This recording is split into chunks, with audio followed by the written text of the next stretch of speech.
Namaste. My name is Sequoia, and today I am going to talk about fasting, the benefits of fasting, and the programs we have around food. So it was probably 30 years ago, I heard of Mahatma Gandhi. I heard that he would take silence once a week, and on that same day of taking silence, which is also known as mauna in Sanskrit, he also fasted. And he took no food on that day. When I first heard that, I didn't think it was possible to go a day without food. That was my belief. And since then, fast forwarding to where I am today, I've done many cleanses, which eliminates a lot of toxins from the body. And I started to fast. So my fasting has been, I started and then I stopped. I would want to do it regularly. I would start and then not keep it up. But for the last 4.5 years, I've made it a weekly practice to fast. And I've learned a lot. And I want to share that with you. It was making a commitment to myself that I wouldn't eat one day. And then the next week came and it felt right to honor that again. And so since then, I've made a commitment to myself for the rest of my life that I would fast once a week. I take my own health into my own care. So I don't have health care. That's my health care. That's part of the health care that I promote for my own life. And so in yoga, there's something called the 8 limbs of yoga. This is basically how to live a yogic life. And it starts with something called yamas, which is your external relationships, your codes of conduct, if you will, to the outside world. And then there's 5 niyamas, which are your codes of conduct to the internal world. And one of those codes of conduct is called tapas. And it's where you burn austerities. And when it's hard to do something, this is your tapas. So it can be fasting once a week, it can be being in silence once a week. There's many, many, many ways that we can burn austerities. So this has been mine. So for the past 4.5 years, I've learned a lot. And I'd like to share the benefits, what I've noticed. I have more energy. That's a fact on that day. My digestive system resets itself. So if I have some food that's made from the outside world that didn't sit right, my body clock always resets itself, the digestive system. I save time. I don't have to cook. I save money. I don't have to buy anything. Also, it builds my willpower and my internal strength. Because we give the digestive system a break,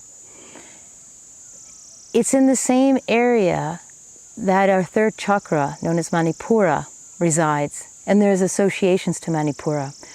And one is your willpower, your courage, your strength. When you follow through and do something, like let's say you want a New Year's resolution and you follow through, you feel fantastic, right? But if it goes the opposite way, you even feel less than fantastic than maybe you felt before. And so each week, being able to feel that inner power, it's helping me withdrawal of senses, withdrawal my sensory realm. So in yoga, this is known as pratyahara. So when we cut off our senses, what is there? It's pure consciousness. Our whole reality is shaped by what we think, what we smell, the associations through our senses. Another thing that it gives me is this inner connection to my body clock. Really, really listening to when my body is hungry, because I wasn't programmed that way.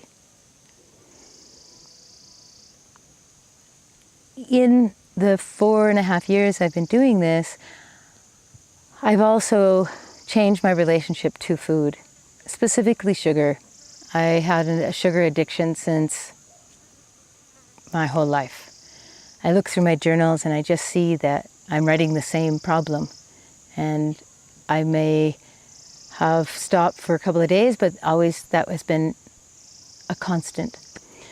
So my relationship to food has changed. And then reflecting on what was my program to food. And for me, I was told I couldn't leave the table without finishing my meal. And sometimes as a child, and even as an adult, our eyes are bigger than our stomach. And I would take too much food and then I would be forced to eat it. Not physically forced, but I couldn't leave. Then I would play with my food, and there was all kinds of unhealthy programs to that. I didn't listen to my body. I would feel guilty. And when we fast forward this program, how it affected me in later years, is I would feel guilty if I left any food on the table. So 1 in 3 women have an eating disorder. Could that be associated to that? I'm not sure. But I do know that there's programming, and we all have a different program to food. There's a lot of people guilty of emotional eating. And one of the worst things to do is to eat emotionally, because your digestive system's not working properly, and everything is not working properly. Invitation for you to look at your own programming with food. We're also taught to eat 3 meals a day according to the time of day, not our own inner body clock, but the time of day. When we eat 3 meals a day, we're not moving our body, or we have a slower metabolism. This isn't working for everybody. So it's really, again, disempowering to eat just because of it's a certain time, instead of listening to your own body. I invite you to look at fasting in your life, even if it's 1 meal that you take out of your day, or try 1 day of just liquids. Personally, I only have water or tea, or coconut water when I'm able to. It could be just fruit that you fast on.